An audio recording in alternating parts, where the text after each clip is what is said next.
హిందూ వివాహిత మహిళలు తమ భర్తల ఆయురారోగ్యాలు మరియు శ్రేయస్సు కోసం ఈ వటసావిత్రి పూజ చేస్తారు. సావిత్రి తన భర్త సత్యవంతుడిని యమధర్మరాజు నుండి కాపాడుకున్నట్లుగానే ఈ పూజ చేయడం వల్ల తమ భర్తలకు రక్షణ మరియు దీర్ఘాయుష్యు లభిస్తుందని నమ్ముతారు.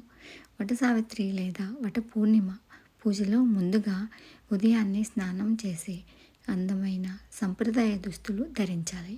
పూజా సామాగ్రిలో పండ్లు, పూలు, అక్షతలు, ధూపం, దీపం, అలాగే మర్రి చెట్టుకు చుట్టడానికి ఎరుపు రంగు లేదా పసుపు రంగు పత్తి దారం సిద్ధం చేసుకోవాలి. సావిత్రి సత్యవంతుల కథను స్మరిస్తూ మర్రి చెట్టుకు 3 ప్రదక్షిణలు చేసి ఆ దారాన్ని చెట్టు కాండం చుట్టూ చుట్టాలి. ఆ తర్వాత దేవికి నైవేద్యం సమర్పించి ఆయురారోగ్యాల కోసం ప్రార్థిస్తారు. దీనివల్ల తమ భర్తల ఆయురారోగ్యాలు మరియు సౌభాగ్యం వృద్ధి చెందుతాయని నమ్ముతారు. సావిత్రి తన భర్త సత్యవంతుడిని మృత్యుదేవుడైన యముడి నుంచి తిరిగి రక్షించిన పౌరాణిక గాథ ఆధారంగా ఈ ఆచారం కొనసాగుతుంది.